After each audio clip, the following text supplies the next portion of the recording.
young people are taking less and less part in European politics, and how are we going to tackle this problem? I think the most important thing is to highlight the benefits that the European Union has brought to everybody.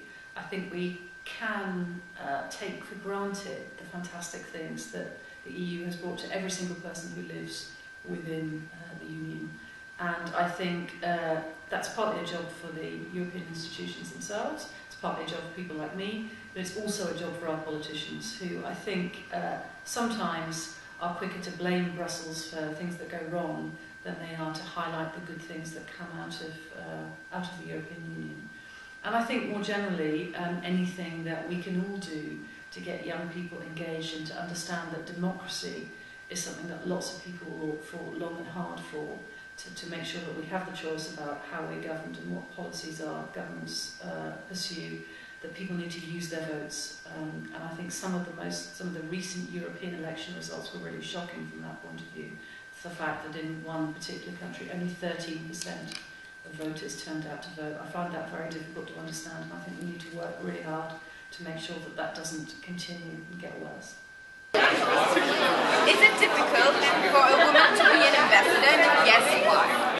I don't think it's really much more difficult for a woman than it is for a man today. In the past, I think it was much more difficult.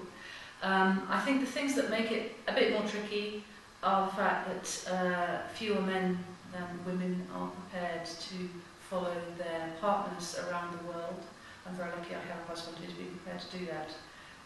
And so I think the things that make it more difficult are probably the same in most jobs, which involve travelling around and changing countries fairly quickly. I've never suffered from discrimination being a woman diplomat, and I think in many circumstances it's actually a positive advantage.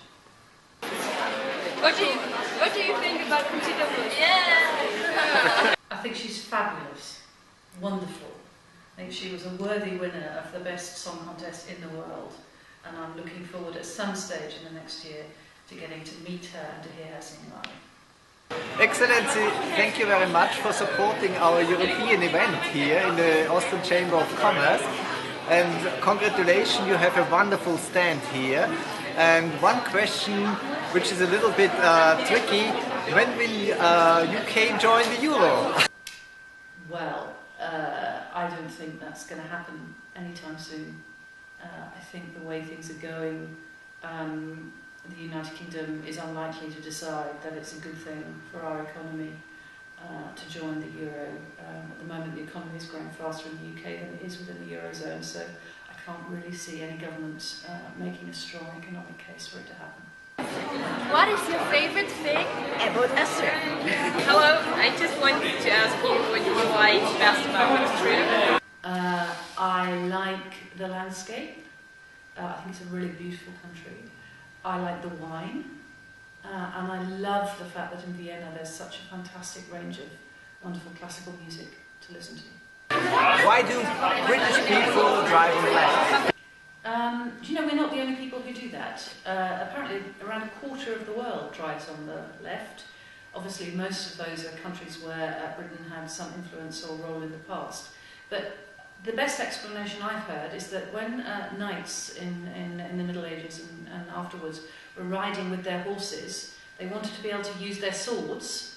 Most of them were right-handed, so by riding on the left-hand side of the road, they were able to use their swords very easily and attack anybody or defend themselves. When did the UK join the EU? We joined in, let me get it right, 1973. And we voted in 1973 to join. There was a referendum, and we subsequently voted to stay in the European Union. And I sincerely hope that if we have another vote, it will have the same result, and the United Kingdom will remain in the European Union.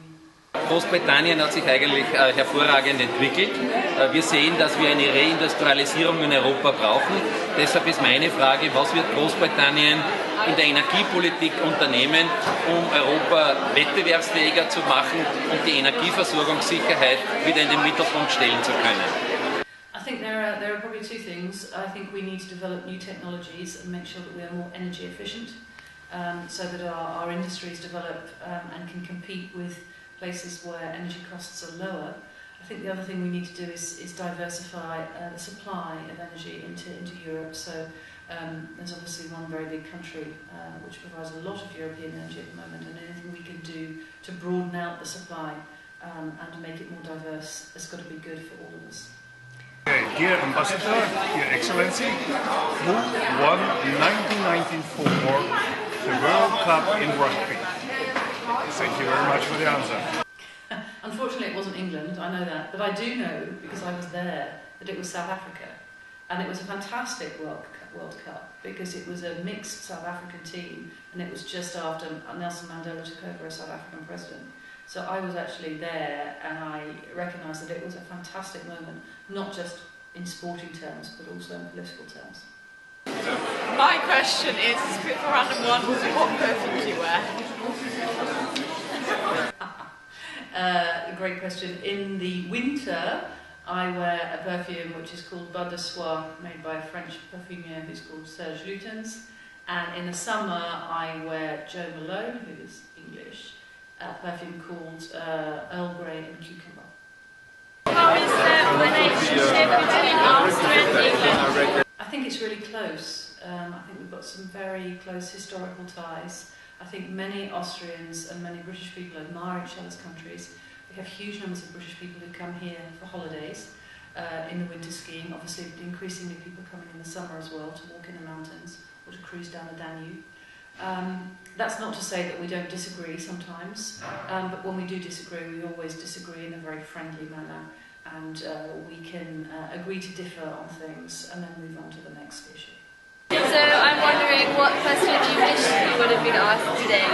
I'm surprised that nobody asked me what an ambassador does, because I think it's quite an unusual job, and it's quite difficult to imagine, if you've never been inside an embassy or had any exposure to the world of diplomacy, exactly what it is somebody like me does every day.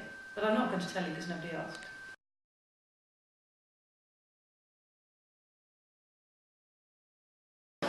James Bond.